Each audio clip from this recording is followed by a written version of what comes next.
up guys? Mamalik na ang mga sikat lieutenant. Hear me out. Ang huling biyahe ng bus na ito sa isang malalim na hukay ng lupa. Naaksidente kasi ito Huwebes ng umaga sa bayan ng Dumingag, Zamboanga del Sur.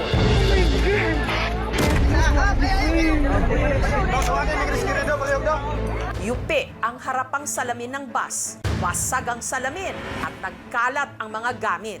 Daghan sila, lo? Ito'y matapos mag-overshoot ang bus sa kalsada ng barangay Mahayahay. Ang mga rescuer agad rumisponde sa mga sugatang pasahero na karamihan mga estudyante. Isod kayo siya kuhaon, kaya naman sila. Bakit ang kanilang biyahe pumulusok sa bangin ng trahedya?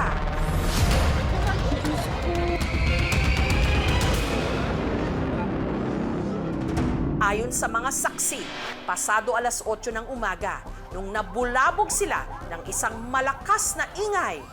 Paglabas ko, nakita ko na yung bus. Nakakiwangwang na doon. Halos parang mawasak na.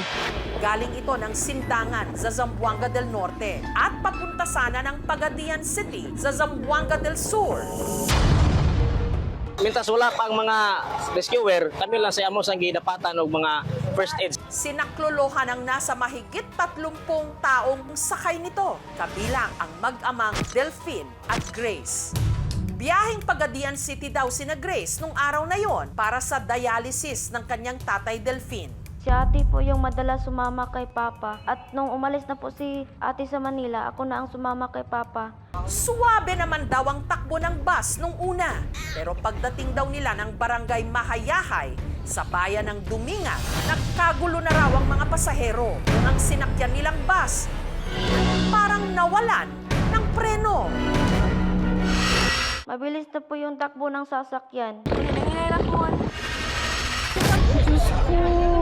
Nawala na po yung preno. Yung driver po parang natulala na po yung driver. Hindi na po niya kayanin po yung pagdadrive niya. Yung kasunod na nangyari po ay bigla na po kaming natumba. Sunod na lang niyang naalala, isinasakay na siya sa stretcher para dalhin sa ospital. Nakita pa raw niya ang kanyang tatay Delphine. Nakahiga po, parang nakalatay po yung paa niya at yung ulo niya. Si Grace nabali ang dalawang braso habang ang kanyang tatay Delphine hindi nakaligtas. Matindi yung tama ng ulo niya, pero upon checking, may pulse. Kaya inattempt namin na ikarga. While checking din, sir, nawala na yung pulso. Daghan sila, lo? Napay wala ko sa patay. Ay, Diyos ko, Yung kami gikarga naman, patay naman ito. Patay na gid man, oy. Dagan dugo sa akong ban, patay naman ito. Papunta pa tayo sa dialysis para mabuhay ka pa. Tapos ngayon, yun lang yung dinanas natin madisgrasya sa isang boss. Kasi hindi ko kaya po. Namiss ko lang yung papa ko. Ang 29 nagsakay ng naaksidenteng bus, mga criminology student ng St. Joseph College na dadalo sana sa kanilang ROTC graduation sa Pagadian City. Isod kayo siya kuhaon, kaya naman sila. Isa sa kanila ang 18 anyos na si Roy, anak ng biyudang si Ading. Ay Jo, mayong buntag tayo, mamaliw ko rescue tayo na hulog ang bus dire sa kwan. Hindi ako nakapagsalita. Para ako na siya. Si Ading agad pinuntahan ang Rural Health Unit kung saan dinala si Roy. Pagdating namin doon, wala. Sabi ko, thank you Lord, wala ang anak ko doon. Siguro sa hospital, okay lang. May nakapag-text din sa kasama ko na nandun lang pala sa funeral. Hanggang naabutan nila si Roy na wala ng buhay. Pagdating ko doon, kahit hindi ko pa nakita yung mukha ng anak ko, yung kahit pa lang kilala ko na po siya.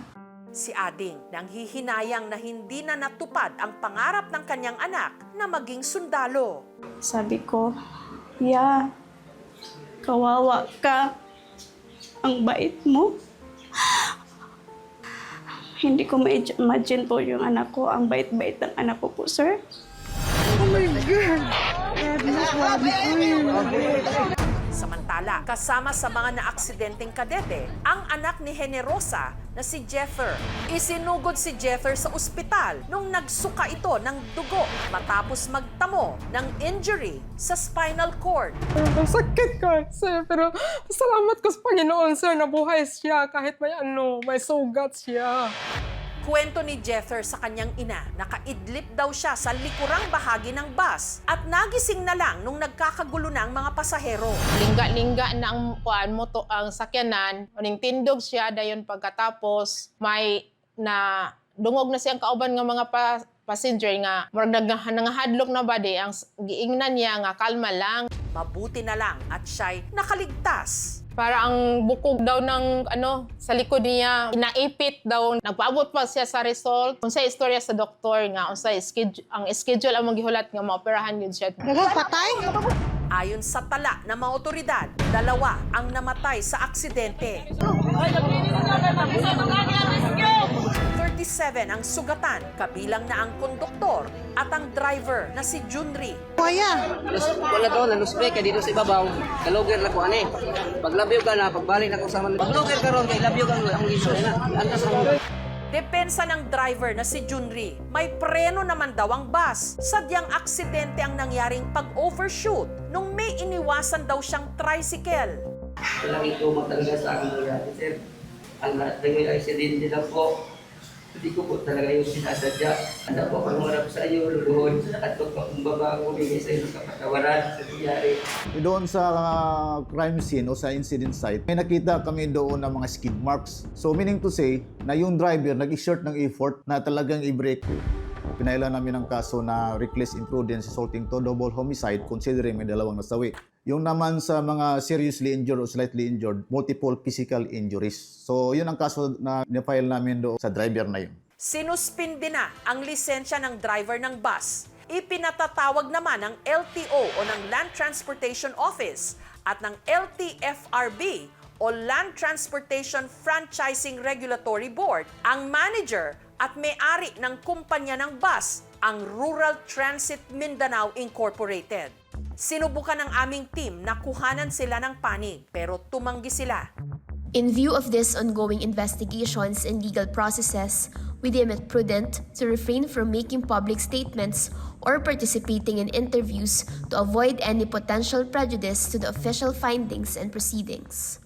Sa isang panayam sa coordinator ng St. Joseph College of Sindangan Incorporated, itinanggi nilang may basbas nila ang pagdalo ng kanilang mga estudyante sa ROTC graduation. Walang communication, wala lahat. So hindi namin alam na mayroong mga ROTC kadi sa amin ang punta doon. Yung 29 na mga estudyante, imposible naman siguro wala silang alam. Yun po, sir. Masakit talaga, sir. Talaga. Sino po ba ang tingin nyo dapat mas managot? Dapat sila, sana. Kailangan maipakita na meron silang ginawang pangangalaga na nararapat para doon sa ginawang activity ng school. Kung napatunayan na nagkaroon ng negligence, pwede silang managot. Tumangging magpaunlak ng panayam ang pamunuan ng eskwelahan pero naglabas sila ng pahayag sa kanilang Facebook page. We remain committed to providing support, including but not limited to financial assistance and spiritual counseling until all our students have fully recovered from their injuries. Lagi nating lagay sa isip na safety first. Mas maigi, check natin yung mga sasakyan natin, yung kondisyon ng driver. Oh my God! Sa ating mga driver, hinay-hinay lang po. Ingat lagi sa pagmamaneho. Dahil nakasalalay ang aming buhay at kaligtasan sa inyong mga kamay.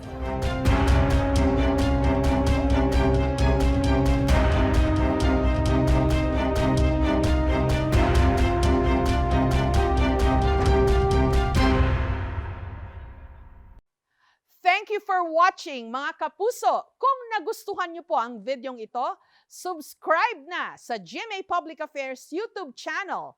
And don't forget to hit the bell button for our latest updates.